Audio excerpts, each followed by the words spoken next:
ഇപ്പം ഈ ഒരു വീഡിയോയിൽ നമ്മൾ നോക്കാൻ പോകുന്നത് 10,000 രൂപയ്ക്ക് താഴെ ഇപ്പോൾ കൺസിഡർ ചെയ്യാൻ പറ്റിയിട്ടുള്ള മികച്ച ചില ഫോണുകളെ കുറിച്ചിട്ടാണ്. ഇപ്പം ഓരോ പ്രൈസ് സെഗ്മെന്റിലും കൺസിഡർ ചെയ്യാൻ പറ്റിയിട്ടുള്ള ചില ഫോണുകളെ കുറിച്ചിട്ടാണ് പറയുന്നത്. പിന്നെ ചില ആൾക്കാർക്ക് ചില ബ്രാൻഡുകളുടെ ഫോൺ തന്നെ വേണം എന്നൊക്കെ ഉണ്ടായിരിക്കും. അതിനെ പറ്റിയിട്ട് നമ്മൾ പറയുന്നുണ്ട്. പിന്നെ ഇതേ ടോപ്പിക്കിൽ നമ്മൾ ഇടയ്ക്കിടയ്ക്ക് വീഡിയോസ് ചെയ്യാറുണ്ട്. അപ്പോൾ ഇതേ ടോപ്പിക്കിൽ നമ്മൾ വീണ്ടും വീഡിയോ ചെയ്യുകയാണെന്നുണ്ടെങ്കിൽ ആ ഒരു വീഡിയോയുടെ ലിങ്ക് താഴെ ഡിസ്ക്രിപ്ഷനിലും അതുപോലെ തന്നെ കമന്റ് ബോക്സിലും കൊടുക്കുന്നതായിരിക്കും. അപ്പോൾ താഴെ ഡിസ്ക്രിപ്ഷനിലും അതുപോലെ തന്നെ കമന്റ് ബോക്സിലും വേറെ വീഡിയോയുടെ ലിങ്ക് ഉണ്ടെന്നുണ്ടെങ്കിൽ അത് കാണുന്നതായിരിക്കും നല്ലത്. കാരണം അതായിരിക്കും ലേറ്റസ്റ്റ് ആയിട്ടുള്ള വീഡിയോ.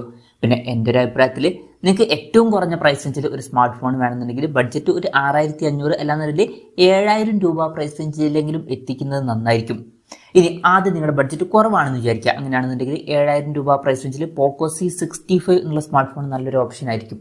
അപ്പം ഇതിൽ HD റെസൊല്യൂഷനും വാട്ടർ ഡ്രോപ്പ് നോച്ച് ഡിസൈനുള്ള നോച്ചൊക്കെയാണ് വരുന്നത്. 90 Hz റിഫ്രഷ് റേറ്റ് സപ്പോർട്ട് ചെയ്യുന്നുണ്ട്. എടുത്തു പറയേണ്ട ഒരു കാര്യം എന്ന് പറയുന്നത് ഈ ഒരു പ്രൈസ് റേഞ്ചിൽ തന്നെ ഇതിൽ MediaTekന്റെ Helio G85 എന്നുള്ള പ്രോസസ്സർ കൊടുത്തിട്ടുണ്ട്. അതുപോലെ തന്നെ ഈ ഒരു പ്രൈസ് റേഞ്ചിൽ തന്നെ 128 GB ഇന്റേണൽ വരുന്നുണ്ട്. അതുപോലെ തന്നെ എടുത്തു പറയേണ്ട ഒരു കാര്യം ഈ ഒരു പ്രൈസ് റേഞ്ചിൽ തന്നെ 18 വാട്ടിന്റെ ഫാസ്റ്റ് ചാർജിംഗ് സപ്പോർട്ടും വരുന്നുണ്ട്. പിന്നെ 5000 mAh ബാറ്ററിയും 50+2 മെഗാ ഡ്യുവൽ ക്യാമറ സെറ്റപ്പും 8 മെഗാ സെൽഫി ക്യാമറയൊക്കെയാണ് വരുന്നത്. പിന്നെ നിങ്ങൾക്ക് പോക്കോ ബ്രാൻഡിൽ വിശ്വാസമില്ല, റെഡ്മിയുടെ ഒരു ഫോൺ വേണമെന്നുണ്ടെങ്കിൽ ഇതേ ഫീച്ചേഴ്സുമായിട്ട് റെഡ്മി 13C 4G എന്ന സ്മാർട്ട് ഫോൺ വരുന്നുണ്ട്. പക്ഷെ അതിൻ്റെ വില 7,700 രൂപ പ്രൈസ് റേഞ്ചിലാണ് വരുന്നത്. അപ്പം അതും കൺസിഡർ ചെയ്യാവുന്നതാണ്. ഇനി അതല്ല നിങ്ങൾക്ക് 7,000 രൂപ പ്രൈസ് റേഞ്ചിൽ റെഡ്മിയുടെ ഒരു ഫോൺ വേണമെന്നുണ്ടെങ്കിൽ റെഡ്മി A3 എന്ന സ്മാർട്ട് ഫോൺ വരുന്നുണ്ട്. സെയിം ആയിട്ടുള്ള ഡിസ്പ്ലേ ഫീച്ചേഴ്സ് ഒക്കെ തന്നെയാണ് വരുന്നത്. പക്ഷേ MediaTekന്റെ Helio G36 എന്ന പ്രോസസ്സറേ കൊടുത്തിട്ടുള്ളൂ. അതുപോലെ തന്നെ ഫാസ്റ്റ് ചാർജിംഗ് സപ്പോർട്ടും ഇതിൽ നിന്ന് ഒഴിവാകുന്നതായിരിക്കും. പിന്നെ 5000 mAh ബാറ്ററിയും 8 മെഗാ ഡ്യുവൽ ക്യാമറ സെറ്റപ്പും 5 മെഗാ സെൽഫി ക്യാമറ ആണ് ഇതിൽ വരുന്നത്. 7,000 രൂപ പ്രൈസ് റേഞ്ചിൽ ഈ ഫോൺ കൺസിഡർ ചെയ്യാവുന്നതാണ്. പക്ഷേ ഇതിനേക്കാൾ ബെറ്റർ പോക്കോ C65 ആയിരിക്കും. ആ ഒരു ബ്രാൻഡിൽ വിശ്വാസം ഇല്ല എന്നുണ്ടെങ്കിൽ മാത്രം ഈ ഒരു ഫോണിലോട്ട് വന്നാൽ മതി. പിന്നെ ചില ആൾക്കാർക്ക് മോട്ടോറോളയുടെ ഒരു ഫോണൊക്കെ തന്നെ വേണ്ടി വരും. അങ്ങനെയാണെന്നുണ്ടെങ്കിൽ 7,000 രൂപ പ്രൈസ് റേഞ്ചിൽ മോട്ടോ G04S എന്ന സ്മാർട്ട് ഫോൺ കൺസിഡർ ചെയ്യാവുന്നതാണ്. അപ്പം ഈ ഒരു പ്രൈസ് റേഞ്ചിൽ എടുത്തു പറയേണ്ട കാര്യങ്ങൾ എന്ന് പറയുന്നത് ഇതിൽ പഞ്ചോൾ ഡിസൈൻ വരുന്നുണ്ട്. അതുപോലെ തന്നെ 15 വാട്ടിന്റെ ഫാസ്റ്റ് ചാർജിംഗ് സപ്പോർട്ടും വരുന്നുണ്ട്. ബാക്കി ബേസിക് ആയിട്ടുള്ള ഫീച്ചേഴ്സ് ആണ്. നേരത്തെ പറഞ്ഞ പോലെ തന്നെ HD റെസൊല്യൂഷനും 90 Hz റിഫ്രഷ് റേറ്റ് ഒക്കെയാണ് ഡിസ്പ്ലേയിൽ വരുന്നത്. യൂണി SoC T606 എന്ന പ്രോസസ്സർ വരുന്നുണ്ട്. 50 മെഗാ ബാക്ക് ക്യാമറയും 5 മെഗാ സെൽഫി ക്യാമറയും കൊടുത്തിട്ടുണ്ട്. 5000 mAh ബാറ്ററി വരുന്നുണ്ട്. 7,000 രൂപ പ്രൈസ് റേഞ്ചിൽ ഈ ഫോൺ അവൈലബിൾ ആണ്. പിന്നെ ഈ ഒരു 7,000 രൂപ പ്രൈസ് റേഞ്ചിൽ ലാവയുടെ ഒരു ഫോൺ വേണം എന്നുണ്ടെങ്കിൽ ലാവ യുവ 3 എന്ന സ്മാർട്ട് ഫോൺ കൺസിഡർ ചെയ്യാവുന്നതാണ്. ഈ ഒരു പ്രൈസ് റേഞ്ചിൽ ഹൈലൈറ്റ് ആയിട്ടുള്ള ഫീച്ചേഴ്സ് എന്തൊക്കെയാണെന്ന് വെച്ചാൽ പഞ്ചോൾ ഡിസൈൻ വരുന്നുണ്ട്, 18 വാട്ടിന്റെ ഫാസ്റ്റ് ചാർജിംഗ് സപ്പോർട്ടും വരുന്നുണ്ട്. പിന്നെ ഈ ഒരു ഫോണിൽ ബേസിക് ആയിട്ടുള്ള HD റെസൊല്യൂഷൻ വരുന്ന ഡിസ്പ്ലേ ആണ് വരുന്നത്. 90 Hz റിഫ്രഷ് റേറ്റ് സപ്പോർട്ട് ചെയ്യുന്നുണ്ട്. പിന്നെ യൂണി SoC T606 എന്ന പ്രോസസ്സറാണ് വരുന്നത്. 13 മെഗാ ട്രിപ്പിൾ ക്യാമറ സെറ്റപ്പും 5 മെഗാ സെൽഫി ക്യാമറയും കൊടുത്തിട്ടുണ്ട്. 5000 mAh ബാറ്ററി ഒക്കെ വരുന്നുണ്ട്. 7,000 രൂപ പ്രൈസ് റേഞ്ചിൽ ഈ ഫോൺ അവൈലബിൾ ആണ്. പിന്നെ ഇൻഫിനിക്സിന്റെ അല്ലെങ്കിൽ ടെക്നോയുടെ ഒക്കെ ഒരു ഫോൺ വേണമെന്നുണ്ടെങ്കിൽ ഇൻഫിനിക്സ് സ്മാർട്ട് 8 HD അല്ലാന്നുണ്ടെങ്കിൽ ടെക്നോ പോപ്പ് 8 എന്ന സ്മാർട്ട് ഫോണൊക്കെ 7,000 രൂപ പ്രൈസ് റേഞ്ചിലായിട്ട് വരുന്നുണ്ട്. 6,700 6,900 രൂപ പ്രൈസ് റേഞ്ചിലായിട്ടാണ് ഈ ഫോണിൽ ഇപ്പോൾ കിട്ടുന്നത്. ഹൈലൈറ്റ് ആയിട്ടുള്ള ഫീച്ചേഴ്സ് എന്താണെന്ന് വെച്ചാൽ ഇതിൽ പഞ്ചോൾ ഡിസൈൻ വരുന്നുണ്ട്. ബാക്കി ബേസിക് ആയിട്ടുള്ള HD റെസൊല്യൂഷനും 90 Hz റിഫ്രഷ് റേറ്റ് ഒക്കെയാണ് വരുന്നത്. പിന്നെ നേരത്തെ പറഞ്ഞിട്ടുള്ള സെയിം ആയിട്ടുള്ള പ്രോസസ്സറുമാണ് വരുന്നത്. 5000 mAh ബാറ്ററി കൊടുത്തിട്ടുണ്ട്. ഫാസ്റ്റ് ചാർജിംഗ് സപ്പോർട്ട് വരുന്നില്ല. 12 മെഗാ ഡ്യുവൽ ക്യാമറ സെറ്റപ്പും 8 മെഗാ സെൽഫി ക്യാമറയും വരുന്നുണ്ട്. ഇൻഫിനിക്സ് സ്മാർട്ട് 8 HD എന്ന സ്മാർട്ട് ഫോൺ 6,700 രൂപ പ്രൈസ് റേഞ്ചിലും ടെക്നോ പോപ്പ് 8 എന്ന സ്മാർട്ട് ഫോൺ 6,900 രൂപ പ്രൈസ് റേഞ്ചിലായിട്ടും അവൈലബിൾ ആണ്. പിന്നെ നിങ്ങൾക്ക് ഐറ്റലിന്റെ ഒരു ഫോൺ വേണമെന്നുണ്ടെങ്കിൽ ഐറ്റൽ P40+ എന്ന സ്മാർട്ട് ഫോൺ കൺസിഡർ ചെയ്യാവുന്നതാണ് ഈ ഒരു പ്രൈസ് റേഞ്ചിൽ. ഇപ്പം 7,000 രൂപ പ്രൈസ് റേഞ്ചിൽ എന്തൊക്കെയാണ് ഇതിൽ ഹൈലൈറ്റ് ആയിട്ടുള്ള ഫീച്ചേഴ്സ് എന്ന് വെച്ചാൽ ഒന്നാമത്തെ കാര്യം ബാറ്ററിയാണ്. 7,000 mAh ബാറ്ററി വരുന്നുണ്ട്. വളരെ കൂടിയ ബാറ്ററി കപ്പാസിറ്റി വരുന്നുണ്ട്. 18 വാട്ടിന്റെ ഫാസ്റ്റ് ചാർജിംഗ് സപ്പോർട്ട് വരുന്നുണ്ട്. പിന്നെ ഈ ഒരു 7,000 രൂപ പ്രൈസ് റേഞ്ചിൽ തന്നെ 128 GB ഇന്റേണൽ കിട്ടുന്നുണ്ട്. അതുപോലെ തന്നെ പഞ്ചോൾ ഡിസൈനും കൊടുത്തിട്ടുണ്ട്. ബാക്കി ബേസിക് ആയിട്ടുള്ള ഫീച്ചേഴ്സ് ആണ് നേരത്തെ പറഞ്ഞിട്ടുള്ള ഫോണുകളിൽ വരുന്ന സെയിം പ്രോസസ്സർ തന്നെയാണ് വരുന്നത്. HD റെസൊല്യൂഷനും 90 Hz റിഫ്രഷ് റേറ്റ് ഒക്കെയാണ് വരുന്നത്. പിന്നെ 13 മെഗാ ഡ്യുവൽ ക്യാമറ സെറ്റപ്പും 8 മെഗാ സെൽഫി ക്യാമറയും വരുന്നുണ്ട്. 7,000 രൂപ പ്രൈസ് റേഞ്ചിൽ ഈ ഫോൺ അവൈലബിൾ ആണ്.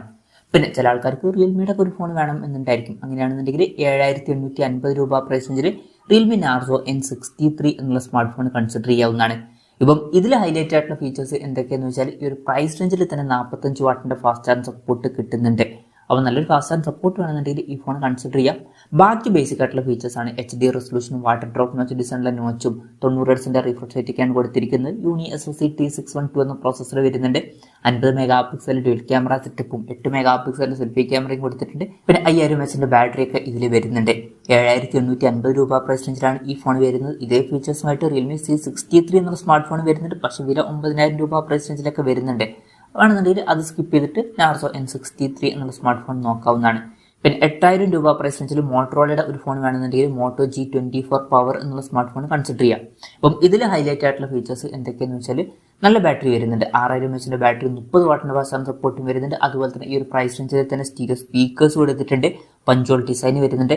പിന്നെ മീഡിയാടെക്കിന്റെ ഹീലിയോ G85 എന്നുള്ള പ്രോസസ്സർ വരുന്നുണ്ട്. ഈ ഒരു പ്രൈസ് റേഞ്ചിൽ തിരക്കില്ലാത്തൊരു പ്രോസസ്സറൊക്കെ തന്നെയാണ്. പിന്നെ ബാക്കി ബേസിക് ആയിട്ടുള്ള ഫീച്ചേഴ്സ് ആണ് HD റെസൊല്യൂഷനിൽ വരുന്ന ഡിസ്പ്ലേയും അതുപോലെ തന്നെ 90 Hz റിഫ്രഷ് റേറ്റൊക്കെയാണ് കൊടുത്തിരിക്കുന്നത്. 50+2 മെഗാ ഡ്യുവൽ ക്യാമറ സെറ്റപ്പും 16 മെഗാ സെൽഫി ക്യാമറയും വരുന്നുണ്ട്. അപ്പം ഈ ഒരു പ്രൈസ് റേഞ്ചിൽ ഇത് നല്ലൊരു ഓപ്ഷൻ ആയിരിക്കും. പിന്നെ സാംസങ്ങിന്റെ ഫോൺ 10,000 രൂപയ്ക്ക് താഴെ വേണമെന്നുണ്ടെങ്കിൽ സാംസങ് M14 5G അല്ലാന്നുണ്ടെങ്കിൽ F14 5G എന്നീ ഫോണുകൾ കൺസിഡർ ചെയ്യാവുന്നതാണ്. ഇപ്പം 8500 9000 രൂപ പ്രൈസ് റേഞ്ചിലായിട്ടാണ് ഈ ഫോണുകൾ വരുന്നത്. രണ്ടും സെയിം ആയിട്ടുള്ള ഫോണുകളാണ്.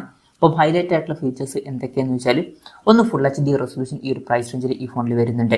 അതുപോലെ തന്നെ 25 വാട്ടിന്റെ ഫാസ്റ്റ് ചാർജിംഗ് സപ്പോർട്ടും വരുന്നുണ്ട്. പക്ഷെ അത് പറയുമ്പോഴും ഫോണിന്റെ ബോക്സിൽ ചാർജർ ഇല്ല എന്നുള്ള കാര്യം ശ്രദ്ധിക്കണം. പിന്നെ സ്നാപ്ഡ്രാഗൺ 680 എന്ന അത്യാവശ്യം നല്ലൊരു പ്രോസസ്സറും ഇതിൽ വരുന്നുണ്ട്. ബാക്കി ഫീച്ചേഴ്സ് നോക്കുകയാണെന്നുണ്ടെങ്കിൽ വാട്ടർ ഡ്രോപ്പ് നോച്ച് ഡിസൈനിലെ നോച്ചും 90 Hz റിഫ്രഷ് റേറ്റും 50 മെഗാ ട്രിപ്പിൾ ക്യാമറ സെറ്റപ്പും 13 മെഗാ സെൽഫി ക്യാമറയൊക്കെയാണ് വരുന്നത്. 5000 mAh ബാറ്ററി ഇതിൽ വരുന്നുണ്ട്. M14 4G എന്ന സ്മാർട്ട് ഫോൺ 8400 രൂപ പ്രൈസ് റേഞ്ചിലും F14 4G എന്ന സ്മാർട്ട് ഫോൺ 9000 രൂപ പ്രൈസ് റേഞ്ചിലാണ് വരുന്നത്. അപ്പം ഏതിനാണ് വില കുറവ് എന്ന് വെച്ചാൽ നിങ്ങൾക്ക് ഒരു ഫോൺ സെലക്ട് ചെയ്യാം. പിന്നെ റെഡ്മിയുടെ ഒരു ഫോൺ ഈ ഒരു പ്രൈസ് റേഞ്ചിൽ വേണമെന്നുണ്ടെങ്കിൽ റെഡ്മി 12 4G എന്നുള്ള സ്മാർട്ട് ഫോൺ 9000 രൂപ പ്രൈസ് റേഞ്ചിൽ വരുന്നുണ്ട്. ഇപ്പം ഇതിൽ 6.79 ഇഞ്ചിന്റെ ഫുൾ HD പ്ലസ് ഡിസ്പ്ലേന് വരുന്നുണ്ട്. പഞ്ചോൾ ഡിസൈനും 90 Hz റിഫ്രഷ് റേറ്റ് ഒക്കെയാണ് വരുന്നത്. മീഡിയാടെക്കിന്റെ ഹീലിയോ G88 എന്ന പ്രോസസ്സർ എടുത്തിട്ടുണ്ട്. 50+8+2 മെഗാ ട്രിപ്പിൾ ക്യാമറ സെറ്റപ്പാണ് വരുന്നത്. അപ്പം ഇതിൽ അൾട്രാ വൈഡ് ആംഗിൾ ലെൻസ് ഒക്കെ വരുന്നുണ്ട്. പിന്നെ 8 മെഗാ സെൽഫി ക്യാമറയും 5000 mAh ബാറ്ററിയും 18 വാട്ടിന്റെ ഫാസ്റ്റ് സപ്പോർട്ടൊക്കെ വരുന്നുണ്ട്. പിന്നെ 9000 രൂപ പ്രൈസ് റേഞ്ചിൽ തന്നെ റെഡ്മിയുടെ തന്നെ റെഡ്മി 11 പ്രൈം എന്നുള്ള സ്മാർട്ട് ഫോണും വരുന്നുണ്ട്. അതിലോട്ട് വരുമ്പോൾ നമുക്ക് കുറച്ചും കൂടി ബെറ്റർ ആയിട്ടുള്ള മീഡിയാടെക്കിന്റെ ഹീലിയോ G99 എന്ന പ്രോസസ്സർ ലഭിക്കുന്നുണ്ട്. കുറച്ചും കൂടി ബെറ്റർ ആയിട്ടുള്ള പ്രോസസ്സർ വേണമെന്നുണ്ടെങ്കിൽ ഈ ഫോൺ സെലക്ട് ചെയ്യാം. പക്ഷേ ഇതിലോട്ട് വരുമ്പോൾ നമുക്ക് അൾട്രാ വൈഡ് ആംഗിൾ ലെൻസ് ക്യാമറയും ലഭിക്കുന്നില്ല. അതുപോലെ തന്നെ ഇതിൽ നമുക്ക് പഞ്ചോൾ ഡിസൈനും ലഭിക്കുന്നില്ല. അപ്പം ആ ഒരു കാര്യങ്ങൾ ഓർത്ത് വെക്കുക. പിന്നെ 60 Hz റിഫ്രഷ് റേറ്റേ വരുന്നുള്ളൂ. സെയിം ആയിട്ടുള്ള ബാറ്ററി സെറ്റപ്പ് തന്നെയാണ് വരുന്നത്. ബെറ്റർ ആയിട്ടുള്ള പ്രോസസ്സർ വേണമെന്നുണ്ടെങ്കിൽ ഈ ഒരു ഫോൺ സെലക്ട് ചെയ്യാം. അതുപോലെ തന്നെ അൾട്രാ വൈഡ് ആംഗിൾ ലെൻസും പഞ്ചോൾ ഡിസൈനൊക്കെ വേണമെന്നുണ്ടെങ്കിൽ റെഡ്മി 12 4G നോക്കാവുന്നതാണ് റെഡ്മിയുടെ കാര്യത്തിൽ. പിന്നെ ടെക്നോയുടെ ഒരു ഫോൺ വേണമെന്നുണ്ടെങ്കിൽ ടെക്നോ സ്പാർക്ക് 10 Pro എന്ന സ്മാർട്ട് ഫോൺ 9000 രൂപ പ്രൈസ് റേഞ്ചിൽ കൺസിഡർ ചെയ്യാവുന്നതാണ്. ഈ ഒരു പ്രൈസ് റേഞ്ചിൽ ഇതിലും ഫുൾ HD റെസൊല്യൂഷൻ വരുന്നുണ്ട്. പഞ്ചോൾ ഡിസൈനും 90 Hz റിഫ്രഷ് റേറ്റ് ഒക്കെയാണ് വരുന്നത്. മീഡിയാടെക്കിന്റെ ഹീലിയോ G88 എന്ന പ്രോസസ്സർ എടുത്തിട്ടുണ്ട്. 50 മെഗാ ഡ്യുവൽ ക്യാമറ സെറ്റപ്പും 32 മെഗാ സെൽഫി ക്യാമറയും വരുന്നുണ്ട്. 5000 mAh ബാറ്ററി 18 വാട്ടിന്റെ ഫാസ്റ്റ് സപ്പോർട്ടൊക്കെയാണ് ഈ ഫോണിൽ വരുന്നത്. 9000 രൂപ പ്രൈസ് റേഞ്ചിൽ ഈ ഫോൺ അവൈലബിൾ ആണ്. പിന്നെ 10,000 രൂപ പ്രൈസ് റേഞ്ചിൽ റിയൽമിയുടെ ഒരു ഫോൺ വേണമെന്നുണ്ടെങ്കിൽ റിയൽമി C55 എന്നുള്ള സ്മാർട്ട് ഫോൺ കൺസിഡർ ചെയ്യാവുന്നതാണ്. ഇതിൽ ഫുൾ HD റെസൊല്യൂഷനും പഞ്ചോൾ ഡിസൈനും 90 Hz റിഫ്രഷ് റേറ്റ് ഒക്കെ വരുന്നുണ്ട്. പിന്നെ മീഡിയാടെക്കിന്റെ ഹീലിയോ G88 എന്ന പ്രോസസ്സറാണ് ഇതിലും വരുന്നത്. 64+2 മെഗാ ഡ്യുവൽ ക്യാമറ സെറ്റപ്പും 8 മെഗാ സെൽഫി ക്യാമറയും വരുന്നുണ്ട്. 5000 mAh ബാറ്ററി കൊടുത്തിട്ടുണ്ട്. 33 വാട്ടിന്റെ ഫാസ്റ്റ് ചാർജ് സപ്പോർട്ട് ചെയ്യുന്നുണ്ട്. അത് നല്ലൊരു ചാർജിങ് സ്പീഡാണ്. പിന്നെ ഈ ഒരു ഫോൺ 10,000 രൂപ പ്രൈസ് റേഞ്ചിലാണ് വരുന്നത്. പിന്നെ ചില ആൾക്കാർക്ക് ഒരു 5G ഫോൺ തന്നെ വേണ്ടി വരും 10,000 രൂപയ്ക്ക് താഴെയാണ് എന്നുണ്ടെങ്കിലും. അങ്ങനെയാണെന്നുണ്ടെങ്കിൽ കുറഞ്ഞൊരു പ്രൈസ് റേഞ്ചിൽ 8250 രൂപ പ്രൈസ് റേഞ്ചിൽ പോക്കോ M6 5G എന്ന സ്മാർട്ട് ഫോണിൽ ലഭിക്കുന്നുണ്ട്. HD resolution water drop notch ഡിസൈനിലെ നോച്ചും 90 Hz റിഫ്രഷ് റേറ്റ് ഒക്കെ വരുന്നുള്ളൂ. ബേസിക് ആയിട്ടുള്ള ഡിസ്പ്ലേ ഫീച്ചേഴ്സ് ആണ്. എടുത്തു പറയേണ്ട കാര്യം എന്ന് പറയുന്നത് മീഡിയാടെക് Dimensity 6100+ എന്ന പ്രോസസ്സർ എടുത്തിട്ട് 5G സപ്പോർട്ടും ഇതിൽ വരുന്നുണ്ട്. 50 മെഗാ ഡ്യുവൽ ക്യാമറ സെറ്റപ്പും 5 മെഗാ സെൽഫി ക്യാമറയും കൊടുത്തിട്ടുണ്ട്. 5000 mAh ബാറ്ററിയും 18 വാട്ടിന്റെ ഫാസ്റ്റ് സപ്പോർട്ടും കൊടുത്തിട്ടുണ്ട്. 8250 രൂപ പ്രൈസ് റേഞ്ചിൽ ഈ ഫോൺ അവൈലബിൾ ആണ്. പിന്നെ 10,000 രൂപയ്ക്ക് പലപ്പോഴും പോക്കോ M6 Pro 5G എന്ന ഫോൺ കിട്ടാറുണ്ട്. പക്ഷേ ഇപ്പം ആ ഒരു ഫോൺ കാണിക്കുന്നില്ല. അതുകൊണ്ടാണ് ഈ ഒരു ലിസ്റ്റിൽ നമ്മൾ ഉൾപ്പെടുത്താത്തത്.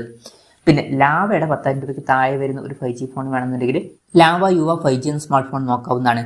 അപ്പം ബേസിക് ആയിട്ടുള്ള HD റെസൊല്യൂഷനും 90 Hz റിഫ്രഷ് റേറ്റ് ഒക്കെയാണ് വരുന്നത്. പക്ഷേ പഞ്ചോൾ ഡിസൈൻ ഇതിൽ കൊടുത്തിട്ടുണ്ട്. യൂണി SoC T750 എന്ന പ്രോസസ്സർ വരുന്നുണ്ട്. 50 മെഗാ ഡ്യുവൽ ക്യാമറ സെറ്റപ്പും 8 മെഗാ സെൽഫി ക്യാമറയും വരുന്നുണ്ട്. 5000 mAh ബാറ്ററിയും 18 വാട്ടിന്റെ ഫാസ്റ്റ് ചാർജ് സപ്പോർട്ടൊക്കെ വരുന്നുണ്ട്. 9350 രൂപ പ്രൈസ് റേഞ്ചിലാണ് ഈ ഫോൺ വരുന്നത്. പിന്നെ ഐറ്റലിന്റെ ഒരു 5G ഫോൺ വേണമെന്നുണ്ടെങ്കിൽ ഐറ്റൽ കളർ പ്രോ 5G എന്ന സ്മാർട്ട് ഫോൺ വരുന്നുണ്ട്. ബേസിക് ആയിട്ടുള്ള ഡിസ്പ്ലേ ഫീച്ചേഴ്സ് ആണ്. HD resolution water drop notch ഡിസൈനിലെ നോച്ചും 90 Hz റിഫ്രഷ് റേറ്റ് ഒക്കെ കൊടുത്തിട്ടുള്ളൂ. പിന്നെ മീഡിയാടെക് Dimensity 6080 എന്ന പ്രോസസ്സർ കൊടുത്തിട്ടുണ്ട്. 10 5G ബാൻഡ്സ് ആണ് വരുന്നത്. 50 മെഗാ ഡ്യുവൽ ക്യാമറ സെറ്റപ്പും 8 മെഗാ സെൽഫി ക്യാമറയും വരുന്നുണ്ട്. 5000 mAh ബാറ്ററിയും 18 വാട്ടിന്റെ ഫാസ്റ്റ് സപ്പോർട്ടാണ് വരുന്നത്.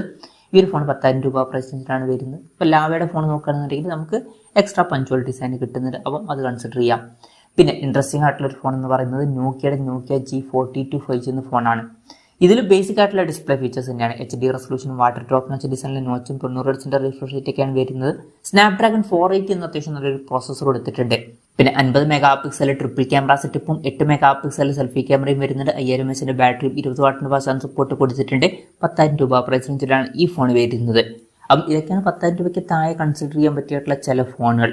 ഇതിൽ ഞാൻ ഏതെങ്കിലും ഫോണുകൾ വിട്ടുപോയിട്ടുണ്ടോ എന്നുള്ള കാര്യം ജസ്റ്റ് ഒന്ന് കമൻറ്റ് ചെയ്യുക. അതുപോലെ തന്നെ ഇതിൽ നിങ്ങൾ ഏത് ഫോൺ സെലക്ട് ചെയ്യും എന്നുള്ള കാര്യം കൂടി ജസ്റ്റ് ഒന്ന് കമൻറ്റ് ചെയ്യുക.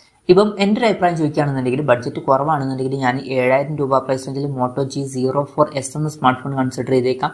ബഡ്ജറ്റ് കുറച്ചും കൂടി കൂട്ടാം എന്നുണ്ടെങ്കിൽ 8,000 രൂപ പ്രൈസ് റേഞ്ചിൽ G24 പവർ എന്നുള്ള സ്മാർട്ട് ഫോണും ഞാൻ കൺസിഡർ ചെയ്തേക്കാം. സാംസങ്ങിൻ്റെ ഫോൺ വേണമെന്നുണ്ടെങ്കിൽ M14 4G എന്നുള്ള സ്മാർട്ട് ഫോണേ ഞാൻ നോക്കുള്ളൂ. ഇനി 5G ഫോൺ വേണം എന്നുണ്ടെങ്കിൽ ഞാൻ ഫസ്റ്റ് നോക്കുക ബഡ്ജറ്റ് കുറച്ചും കൂടി കൂട്ടാൻ കഴിയുമോ എന്നുള്ളതാണ്. 10,000 രൂപയ്ക്ക് മുകളിൽ എത്തിക്കാൻ കഴിയും എന്നുണ്ടെങ്കിൽ അതായിരിക്കും കുറച്ചും കൂടി ബെറ്റർ. ആ ഒരു പ്രൈസ് റേഞ്ചിൽ കുറേ ഓപ്ഷൻസ് വേറെയും വരുന്നുണ്ട്. അല്ല 10,000 രൂപയ്ക്ക് താഴെ തന്നെയാണ് ബഡ്ജറ്റ് എന്നുണ്ടെങ്കിൽ ഞാൻ ലാവ യുവ 5G എന്നുള്ള സ്മാർട്ട് ഫോണും നോക്കിയേക്കാം. അല്ലാന്നുണ്ടെങ്കിൽ പോക്കോ M6 Pro 5G എന്ന സ്മാർട്ട് ഫോൺ പലപ്പോഴും 10,000 രൂപയ്ക്ക് താഴെ വന്നിട്ടുള്ളതാണ്. ആ ഒരു ഫോണിന് വെയിറ്റ് ചെയ്തേക്കാം. അപ്പം ഇതാണ് എൻ്റെ ഒരു ലിസ്റ്റ്. ഇതുപോലെ നിങ്ങൾക്കും ഒരു ലിസ്റ്റ് ഉണ്ടാവും. നിങ്ങളുടെ ഒരു ലിസ്റ്റ് ജസ്റ്റ് ഒന്ന് കമൻറ്റ് ചെയ്യുക. അങ്ങനെയാണെന്നുണ്ടെങ്കിൽ ബാക്കിയുള്ളവർക്കും അതൊരു യൂസ്ഫുൾ ആയിട്ടുള്ള കാര്യമായിരിക്കും.